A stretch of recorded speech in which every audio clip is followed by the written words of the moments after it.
Sa bawat pagtaas ng tubig. Sa bayan kong Hagunoy, kung saan ang hangin ay may halong alad, at bawat paglakad ay may kasamang alon sa kalsada. Hindi ito dagat, kaibigan. Ito ang aming tahanan, na unti-unting kinakain ng tubig na hindi namin inimbitahan. 5 taon, kalahating dekada na, mula nang unang sumampa ang tubig sa aming bakuran, hanggang sa unti-unti nitong ginawang lawa ang dating maingay naming kalye. Dati, may tunog ng padyak, ng tawanan, ng kwentuhan, ng mga batang naglalaro ng holen at tumbang preso. Ngayon, tunog ng alon sa labas ng pintuan.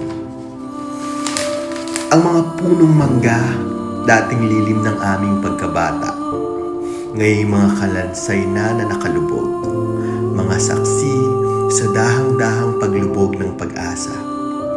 Ang mga bahay, tila bangka sa gitna ng baha, hindi makaalis, hindi makasagwan, naghihintay sa araw na muling matuyo ang lupa.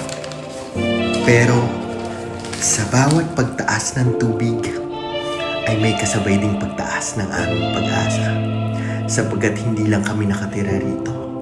Kami ang Hagunoy, ang bayan na marunong lumangoy kahit sa gitna ng unos at pangungulila. Oo, napapagod din kami.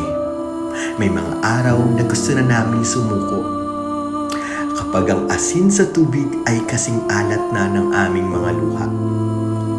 May mga kapitbahay na lumipat na, at may mga puso na lumubog na rin sa kawalang paniniwala.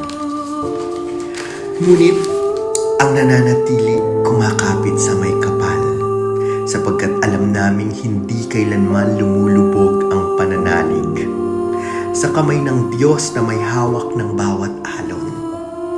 At tuwing bumababa ang tubig kung low tide, parang paalala, may umaga pa rin pagkatapos ng baha, na kahit ilang ulit kaming hugasan ng dagat, babalik at babalik kami sa lupa, sapagkat dito kami nakatanim at dito rin kami babangon.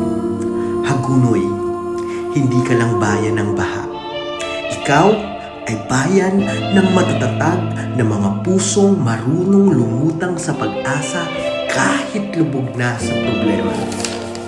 Kaya sa bawat pagtaas ng tubig, sabay tayong lalangoy patungo sa bukas. At sa araw na bumaba ang huling alon, babangon tayo sabay-sabay. Tuyo ang lupa, pero basang-basa ng pag-asa at tagumpay.